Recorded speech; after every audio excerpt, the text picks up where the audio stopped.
Jan media ന്യൂസിലേക്ക് സ്വാഗതം. Sabkha dum biryani ഇനി ദമ്മോടെ നിങ്ങളുടെ കൈകളിൽ. സബ്ക ദം ബിരിയാണിയുടെ ലോഞ്ചിങ് തിരൂർ നൂർ ലേക്കിൽ സബ്ക ഷാഫി നിർവഹിച്ചു. Tirur municipal chairman Shri Ibrahim Haji, Ashiq Kainikkara, Shafi Haji Kainikkara, Firoz Babu, Abdurahman chamber of commerce, Bava chamber of commerce എന്നിവർ ഉൾപ്പെടെ സാമൂഹിക വ്യാപാര രംഗങ്ങളിലെ പ്രമുഖർ ചടങ്ങിൽ പങ്കെടുത്തു. നൂർലേക്കിൽ വെച്ച് നടന്ന പരിപാടിയോടനുബന്ധിച്ച് സംഗീത നിശയും സംഘടിപ്പിച്ചു. സബ്ക ദം ബിരിയാണിയുടെ പ്രത്യേക രുചിയും അവതരണവും പങ്കെടുത്തവരുടെ ശ്രദ്ധ നേടി. Sabkha dum biryani 3 kilo, 5 kilo, 10 kilo അളവുകളിൽ ലഭ്യമാകും. ബിരിയാണി പരമ്പരാഗത പാത്രത്തോടുകൂടി വീടുകളിലേക്കും വിവിധ കമേഴ്ഷ്യൽ ഇവന്റ് വേദികളിലേക്കും എത്തിച്ച് സർവ് ചെയ്യുന്നതാണ്. ബിരിയാണിയുടെ ചൂടും സുഗന്ധവും യഥാർത്ഥ രുചിയും നഷ്ടപ്പെടാതെ ഉപഭോക്താക്കൾക്ക് ഫ്രഷ് ദം ബിരിയാണിയുടെ അനുഭവം നൽകുന്നതിനായാണ് ഈ സേവനം ഒരുക്കിയിരിക്കുന്നതെന്നും ഇതോടൊപ്പം ചിക്കൻ 65, സ്പ്രിംഗ് ചിക്കൻ, കൊണ്ടാട്ടം, ബീഫ് തുടങ്ങിയ സൈഡ് ഡിഷുകളും കൂടാതെ സബ്കയുടെ പ്രശസ്തമായ ഗീ റൈസും കുട്ടൻ കുറുമയും മെനുവിൽ ഉൾപ്പെടുത്തിയിട്ടുണ്ട്. 5 കിലോമീറ്റർ പരിധിക്കുള്ളിൽ സൗജന്യ ഡെലിവറിയും 20 കിലോമീറ്റർ വരെ അനുബന്ധ ഡെലിവറി ചാർജുകൾ ബാധകമായിരിക്കുമെന്ന് സംഘാടകർ അറിയിച്ചു. തുഞ്ചന്റെ മണ്ണിൽ, തിരൂരിന്റെ മണ്ണിൽ ഇതിൽ പലർക്ക് അറിയാവുന്നതും എന്നാൽ കുറച്ചു പേർക്ക് അറിയാത്തതുമായ ഒരു ചെറിയൊരു കഥ ഞാനിവിടെ പറയാം. പണ്ട് കോഴിക്കോട് പുതിയങ്ങാടിയിൽ നിന്നും ബേപ്പൂരിലേക്ക് കൈവണ്ടി ഉന്തിക്കൊണ്ടുപോയ ഒരു മൊയ്തീൻ, അദ്ദേഹം വളരെ കഠിനാധ്വാനിയായിരുന്നു. ഒരുപാട് കഷ്ടപ്പെട്ടിട്ടും അദ്ദേഹത്തിന് ജീവിതത്തിൽ നിന്നും രക്ഷപ്പെടാൻ അന്നത്തെ സാഹചര്യം അദ്ദേഹത്തെ അനുവദിച്ചില്ല. അതിൻ്റെ ഭാഗമായി അദ്ദേഹം തീരുമാനമെടുക്കുകയാണ് ഈ നാട് വിടാൻ വേണ്ടി. നാട് വിടുന്നത് പത്തേമാരിയിലൂടെയാണ്. അദ്ദേഹം അവിടെ എത്തി അദ്ദേഹത്തിൻ്റെ സ്വഭാവത്തിലും അദ്ദേഹത്തിൻ്റെ പെരുമാറ്റത്തിലും എല്ലാവർക്കും എന്തായി, മൊയ്തീനെ പെരുത്തിഷ്ടായി. അതിനുശേഷം മൊയ്തീൻ അവിടെ ചെയ്യുന്നത്, മൊയ്തീന് മാത്രം അറിയാവുന്ന ഒരു കുറേരി കഞ്ഞിയുണ്ട്. ആ കഞ്ഞി അദ്ദേഹം അവിടെ ഉണ്ടാക്കി അവിടെയുള്ള എല്ലാ ആളുകൾക്കും സപ്ലൈ ചെയ്തു തുടങ്ങി. ഈ ഒരു കഞ്ഞിയിൽ വളരെ സ്വാദ് ഫീൽ ചെയ്ത ഒരുപാട് അറബികൾ സ്ഥിരമായിട്ട് മൊയ്തീൻ്റെ കഞ്ഞി കുടിക്കാൻ വേണ്ടി കോർഫക്കാൻ കടലോരത്ത് ഒരു കഞ്ഞിക്കടയിലേക്ക് സ്ഥിരമായിട്ട് വരുമായിരുന്നു. ഈ കഞ്ഞിയുടെ സ്വാദ് ഇഷ്ടപ്പെട്ടുകൊണ്ട് മൊയ്തീനെ വിളിക്കുകയാണ് കഞ്ഞി മൗലാന. സത്യത്തിൽ നല്ല മസാലയുടെ മണമുള്ള, നല്ല രുചിയുള്ള, ശരിക്കും പറഞ്ഞാൽ ദം ഫീലുള്ള ബിരിയാണി ഇനി നമ്മുടെ വീടുകളിൽ എത്താം. ഇനി സബ്കയിൽ 3 കിലോ മുതൽ 3, 4, 5, 6, 7 അങ്ങനെ പോകുന്നു. നമുക്ക് ആവശ്യമുള്ള ക്വാണ്ടിറ്റി നമുക്ക് അവൈലബിൾ ആണ്. അത് ശരിക്കും അതിന് നമുക്ക് ചോയ്സും ഉണ്ട്. ചിക്കൻ ആണെങ്കിൽ ചിക്കൻ, മട്ടൺ ആണെങ്കിൽ മട്ടൺ, ബീഫ് ആണെങ്കിൽ ബീഫ്, ഫിഷ് ആണെങ്കിൽ ഫിഷ്. ഇതൊക്കെ ഉണ്ടാകുമെന്നാണ് സബ്കക്കാർ നമുക്ക് ഉറപ്പ് പറഞ്ഞിട്ടുള്ളത്. ഷാഫിയാക്കാണ്ട് തിരിഞ്ഞു നടക്കുകയാണ്. അപ്പം ഈ ബിരിയാണികളൊക്കെ നമുക്ക് അവൈലബിൾ ആണ്, നിങ്ങളെ ചോയ്സ്. പിന്നെ ഒരു കോൾ സെൻറ്റർ ഉണ്ട്, നിങ്ങൾക്ക് ഡയറക്റ്റ് ആയിട്ട് നിങ്ങൾക്ക് വിളിക്കാം. പിന്നെ ഇപ്പോൾ ഷാഫിയാക്കാനെ ഞാൻ ആർക്കും പരിചയപ്പെടുത്തി തരേണ്ട ആവശ്യമില്ല. ഷാഫിയാക്കാൻ്റെ ഫോൺ നമ്പർ കയ്യിലില്ലാത്ത ഒരാൾ പോലും ഇവിടെ ഉണ്ട് എന്ന് ഞാൻ വിശ്വസിക്കുന്നില്ല. നിങ്ങൾക്ക് ഷാഫിയാക്കാനെ വിളിക്കാം. ഈ വേദിയിലിരിക്കുന്ന എല്ലാവരെയും ഞാൻ വ്യക്തിപരമായി ഈ വേദിയിലേക്ക് സ്വാഗതം ചെയ്യുകയാണ്. നമ്മളിവിടെ സംഘടിപ്പിച്ചിരിക്കുന്നത് ഒരു എളിയ ഒരു പരിപാടിയാണ്. നമ്മുടെ നാട്ടിലുള്ള, നമ്മളെ സ്നേഹിക്കുന്ന, നമ്മുടെ കൂടെ നടക്കുന്ന, എല്ലായ്പ്പോഴും നമ്മോടൊപ്പമുള്ള കുറച്ച് സുഹൃത്തുക്കൾ, അഭ്യുദയകാംക്ഷികൾ ആയിട്ടുള്ള കുറച്ച് ആളുകളെ മാത്രം വിളിച്ചിരുത്തി നമ്മളങ്ങനെ ഒരു പുതിയ ഒരു പ്രൊഡക്റ്റ് എന്ന് പറയാൻ കഴിയില്ല, പുതിയ ഒരു കോൺസെപ്റ്റ് ഇൻട്രൊഡ്യൂസ് ചെയ്യുന്നു എന്നുള്ളത് അറിയിക്കുക എന്നുള്ളത് മാത്രമാണ് തൽക്കാലം ഈ പ്രോഗ്രാം കൊണ്ട് നമ്മൾ ഉദ്ദേശിച്ചിട്ടുള്ളത്. സത്യത്തിൽ ഒരു 3 കിലോ മുതൽ 5, 8, 10 കിലോ ബിരിയാണി ആളുകളുടെ ആവശ്യത്തിനനുസരിച്ച് സ്വന്തം വീട്ടിൽ ചൂടോടുകൂടി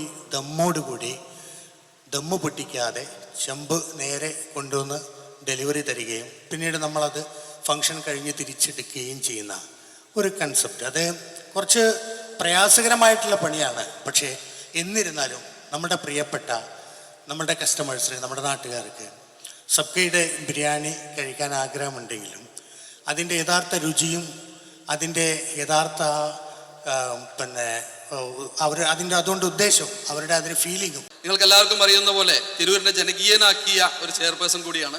അദ്ദേഹത്തെ രണ്ടു വാക്ക് ആശംസ അറിയിക്കുന്നതിന് വേണ്ടി ക്ഷണിക്കുകയാണ്. ഏറെ സ്നേഹം നിറഞ്ഞ സബ്ക ഗ്രൂപ്പിൻ്റെ ചെയർമാൻ, പ്രിയപ്പെട്ട എൻ്റെ സുഹൃത്ത് ഷാഫിയാജി, വളരെ സന്തോഷമുണ്ട്. ഈ ഇരിക്കുന്ന ഞാൻ ഒരു സബ്കയുടെ സ്ഥിരം കസ്റ്റമറാണ്. ഞാനും എൻ്റെ ഫാമിലിയും ഒരു ദിവസമെങ്കിലും ഒരു പാർസൽ വീട്ടിലേക്ക് എത്താത്ത ദിവസം കുറവാണ്. ഈ ഇരിക്കുന്ന എല്ലാവരും അതിന് തുല്യരാണ്. സബ്കയെ സംബന്ധിച്ച് തിരൂരിൻ്റെ ഭക്ഷണ രുചിയെ സമൂഹത്തിലേക്ക് എത്തിച്ച ഒരു പ്രസ്ഥാന സ്ഥാപനമാണ് നമ്മളുടെ സബ്ക എന്ന് പറയുന്നത്. ഒരു പോരായ്മ സബ്കയുടെ ഭാഗത്തു നിന്ന് എവിടെയെങ്കിലും ഒരു ചെറിയ ഓറൽ ഷാഫിജിയുടെ ശ്രദ്ധയിൽപ്പെടുത്തിയാൽ അത് മറിച്ചൊരു കാര്യം ചോദിക്കാതെ എന്താണോ ആ പോരായ്മ ഉള്ളത് അത് പരിഹരിക്കുക എന്നുള്ളതാണ് അദ്ദേഹത്തിൻ്റെ ലക്ഷ്യം. ബിസിനസ് രംഗത്ത് വളരെ കുതിച്ചുയർന്ന ഒരുപാട് മേഖലകളിൽ പ്രവർത്തിച്ചിട്ടുണ്ടെങ്കിലും ഹോട്ടൽ മേഖലയിൽ നല്ലൊരു സംവിധാനം അവർക്ക് പടുത്തുയർത്താൻ സാധിച്ച്, പിന്നെ സബ്കയുടെ ഇപ്പോൾ പുതിയ ഒരു കൺസെപ്റ്റ് എന്ന് പറയുന്ന ആ കൺസെപ്റ്റ് പരിചയപ്പെടുത്താനാണ് നമ്മളൊക്കെ ഇവിടെ വിളിച്ചു ചേർത്തിട്ടുള്ളത്. ഈ ദം ബിരിയാണി നല്ല ഒരു സംവിധാനമാണ്. ഏതായാലും നമ്മുടെ ഷാഫിയുടെ ആ പുതിയ കൺസെപ്റ്റ് അവർക്ക് എപ്പോഴും എന്തെങ്കിലുമൊക്കെ പുതുമകളോട് കൂടിയാണ് അവരുടെ ഈ വ്യവസായത്തിൽ അവരുടെ ആദ്യം മുതലേ അങ്ങനെ തന്നെയാണ്.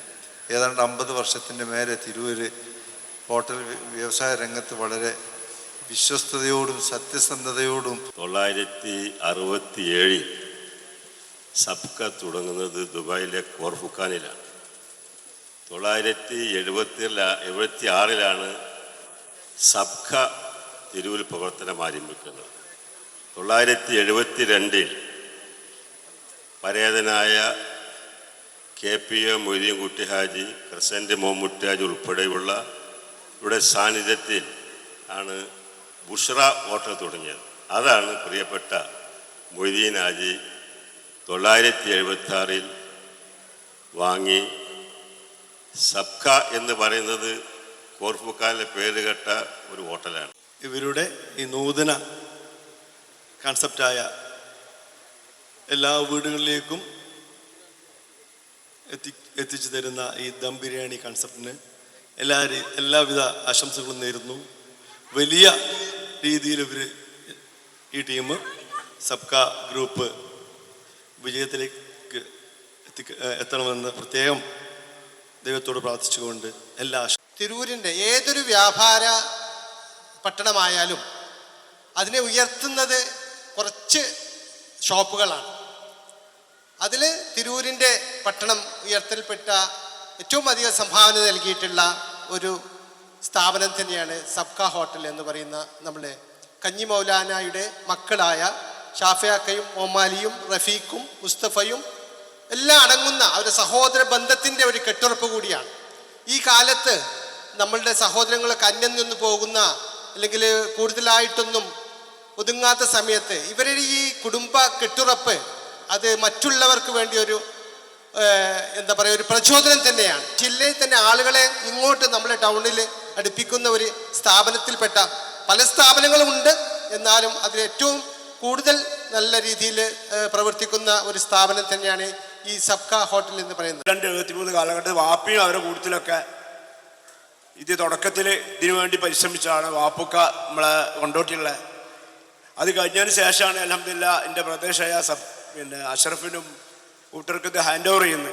സബ്ക തിരൂരിൻ്റെ തന്നെ അഭിമാനമായ ഒരു സ്ഥാപനമാണ്. അതിന് കാരണം മറ്റൊന്നുമല്ല, നമ്മൾ കേരളത്തിലുടനീളം എവിടെ സഞ്ചരിച്ചാലും ഒരു തിരൂർക്കാരൻ എന്ന് പറഞ്ഞാൽ അവരാദ്യം ചോദിക്കുക സബ്ക ഹോട്ടൽ അതറിയോ എന്നുള്ളതാണ്. അത് ഒന്ന് ഷാഫിയാക്കാൻ്റെതും ഒന്ന് അവരെ ഉപ്പാൻ്റെതൊക്കെ ആയിട്ടുള്ള ഒരു സ്ഥാപനമായതുകൊണ്ട് എല്ലാവരാലും അറിയപ്പെടുന്ന ഒരു സ്ഥാപനമാണ്. അതിന് എല്ലാവിധ ആശംസകളും അർപ്പിക്കുന്നതോടൊപ്പം അത് ഇനിയും ഉയരങ്ങളിലേക്ക് എത്തട്ടെ എന്ന് ഹൃദയത്തിൻ്റെ അടിത്തട്ടിൽ നിന്ന് പ്രാർത്ഥിച്ചുകൊണ്ട് സബ്ക ഗ്രൂപ്പിൻ്റെ പുതിയ സംരംഭത്തിലാണ് നമ്മൾ ഒത്തുകൂടിയിരിക്കുന്നത്. ഏറെ സന്തോഷം നൽകുന്നു ഈ വേള.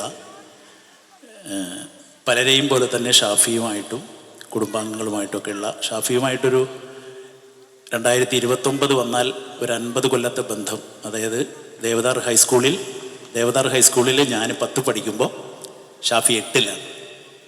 ഞാൻ 10 പഠിക്കുമ്പോൾ ഷാഫി 8-ലാണ്. റോയ്, ഇന്നത്തെ കീബോർഡിസ്റ്റ് റോയ്, അജിത്ത്, പാട്ടുപാടുന്ന അജിത്ത് ബഹ്റൈനിലുള്ള, ഷാഫിയൊക്കെ ഒരു സമയത്തായിരുന്നു ഒരേ ക്ലാസ് അല്ലേ ഷാഫി? അപ്പോൾ അത് ഓർക്കുകയാണ്, അത്രയും വർഷത്തെ ബന്ധം.